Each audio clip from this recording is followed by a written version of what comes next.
P T I کی بات کرتے ہیں، بانی پی ٹی آئی مذاکرات کی بات کرتے ہیں، ان کی بہن کہتی ہیں کہ کچھ لو یا کچھ دو کی بنیاد پر مذاکرات کر لیں اور اسٹیبلشمنٹ ایک دفعہ بتا دے وہ کیا چاہتی ہے۔ آپ کی نظر میں کس قسم کے طریقے سے بانی پی ٹی آئی کو رہائی مل سکتی ہے، چاہے وہ اسٹیبلشمنٹ سے مذاکرات ہیں، محاذ آرائی ہے، اور آپ فورسی کیا کر رہے ہیں کہ کیا واقعی کچھ مستقبل قریب میں ہم انہیں باہر دیکھ پائیں گے؟ دیکھیں محترمہ، یہ کیا دھرا ان کا ہے۔ 9 مئی ہو، 25 نومبر ہو، الیکشن ہو، اپنی پارٹی کو رجسٹر کرانا ہو، نہ کرانا ہو، الیکشن اچھی طرح سے نہیں کرانا ہو، جو کچھ بھی ہو، کسی اور پارٹی میں شامل ہونے کا ہو، یہ سب ان کا کیا دھرا ہے۔ کورٹ نے اور انتظامیہ نے نوٹس لیا اس کا کہ جب آپ نے ہلہ بول دیا اسٹیبلش میں، ہلہ بول دیا آپ نے مختلف گھروں پہ اٹیک کرنے کا۔ ہم تھوڑی بہت جو جیت دکھا کے اور کہتے ہیں کہ جی ہم نے ایٹم بنا کے اس کا نشان بنایا، اس کو آپ نے مسمار کر دیا۔ انڈیا سے جیتا ہوا جہاز تھا میاوالی میں، اس کو آپ نے جلا دیا۔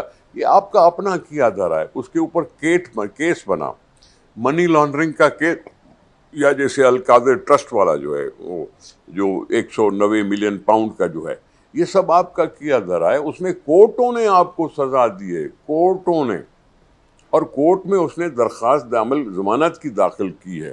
اگر ایک کیس میں ضمانت ہو گئی تو اس کے دوسرے کیسز بھی ہیں۔ میں یہ کیا کہہ سکتا ہوں، علیمہ کو بتانا چاہتا ہوں کہ تم کیا بات کر رہی ہو کہ کچھ لو اور دو۔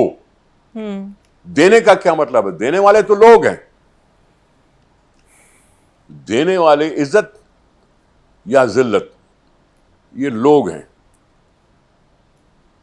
دینے کے لیے آپ کے پاس ہے کیا؟ وہ پارٹی جو رجسٹرڈ نہیں ہے، وہ آپ جس پر کیس چلے ہوئے ہیں، کرمنل کیسز، پھر دوسروں پہ اٹیک کرتے کہ جی این آر او لیتے تھے۔ اب خود کہہ رہے ہیں کہ لو اور دو کی گیو اینڈ ٹیک، اس کا انگریزی میں کیا ہے؟ Give and take. Give and take کا مطلب کیا ہے؟ کچھ لو اور کچھ دو کا مطلب کیا ہے بابا؟ آپ کو لگتا ہے کہ اسٹیبلشمنٹ اس موڈ میں ہے کہ پی ٹی آئی کو کوئی ریلیف یا کوئی کشن دے سکے؟ Do you really think that? میں اسٹیبلشمنٹ کو نہیں مانتا، میں کورٹوں کو مانتا ہوں۔ ٹھیک ہے، کورٹوں نے ان کو سزا دی ہے، کورٹ ہی اس کو آزاد کر سکتی ہے۔ بالکل ٹھیک ہے۔ یہ نہیں ہونا چاہیے کہ جی کورٹ تو سزا دے دے نواز شریف صاحب کو 14 سال کی، ڈبل عمر کی سزا نواز شریف کو تھی، اور پھر کچھ لوگوں نے، بڑے لوگوں نے، جنرل مشرف نے، وہ کورٹوں کی سزا کو معطل کر کے نواز شریف کو باہر بھیج دیا۔ تو پھر کورٹ رکھنے یا نہ رکھنے کا کیا فائدہ؟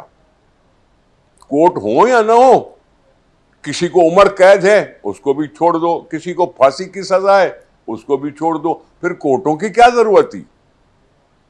سر یہ تو 2 دفعہ ہوا ہے نا، ایسا ایک ہوا دفعہ ہے تو پاکستان میں، بالکل، اور 2 دفعہ ہوا، ایک دفعہ سزا معطل ہوئی اور ایک بار وہ علاج کے گھر سے باہر چلے گئے۔ ایک منٹ، چاہے نواز شریف صاحب ہوں، چاہے پیپلز پارٹی ہوں، چاہے عمران خان ہو، یہ تک ہوا کہ مشرف کے خلاف کیس تھا اور نواز شریف کے زمانے میں اس کو باہر بھیج دیا گیا، اور نواز شریف اس کے خلاف کورٹ میں نہیں گیا۔ مشرف صاحب نے نواز شریف کو باہر بھیجا، نواز شریف صاحب نے مشرف کو باہر بھیج دیا۔ تو پھر ہم کیوں ہیں، عوام کیوں ہے، کورٹیں کیوں ہیں، انصاف کہاں ہے، کیوں ہے؟ سوال تو یہ پیدا ہوتا ہے نا۔ بالکل ٹھیک ہے، بالکل صحیح۔ بہت شکریہ کھوڑو صاحب آپ کے وقت کا۔